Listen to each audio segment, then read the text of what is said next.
First there was a 4, now there's a 2. This is the all-new BMW 2 Series. It's a coupe and will eventually become a convertible.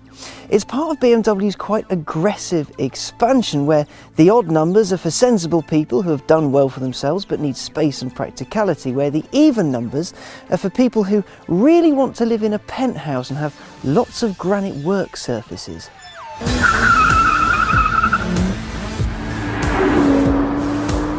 You've seen a 2 Series before, even lusted after one, though the car you wanted was the old 1 Series Coupe or even the 1M Coupe, the closest the company has come to a car named M1 this side of the year 2000. Where the 1 Series is aesthetically unique, the 2 Series is far less utilitarian.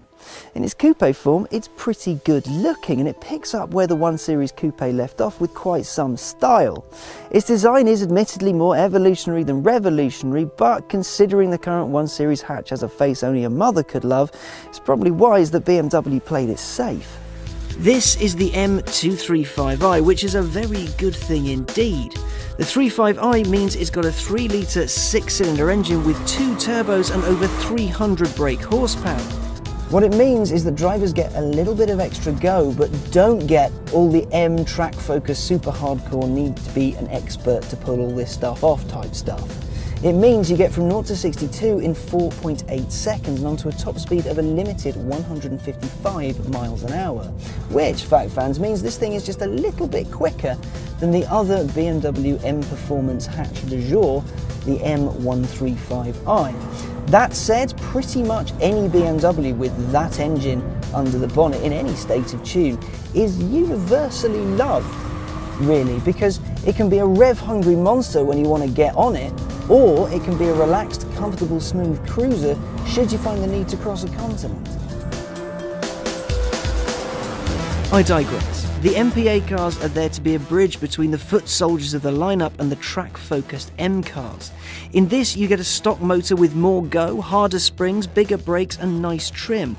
But M doesn't go the full hog. The engine isn't bespoke, the suspension not tailor-made for all-out lunacy.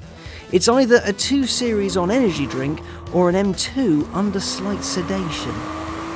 So it's got 321 brake horsepower and 322 pound-foot, and it's been tuned for fun.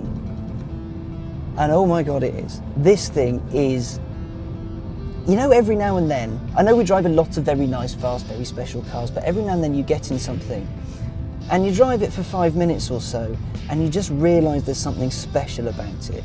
This has that specialness. It's a wonderful, wonderful car to drive. I'm going to start with the engine. Is that turbocharged 3-litre straight 6. The guys at M have upped the power just a little bit, which gives it its staggering 0 to 62 time. This thing is quicker than an old M3, which when I were a lad was the pinnacle of speed. The engine is so smooth if you're just cruising along like I am now talking to you, but when you want to get on it, drop a cog, thanks to the brilliant gearbox, nail it, and the needle just goes straight round up to 7,000 RPM and it sings. And then you get onto the steering. It's not super heavy, which I usually prefer in a sporty car, but it's smooth, it's light, and it gives you perfect feedback. You know exactly where your wheels are going. But combine all of that, combine the look of the thing, and it is a really, really handsome car.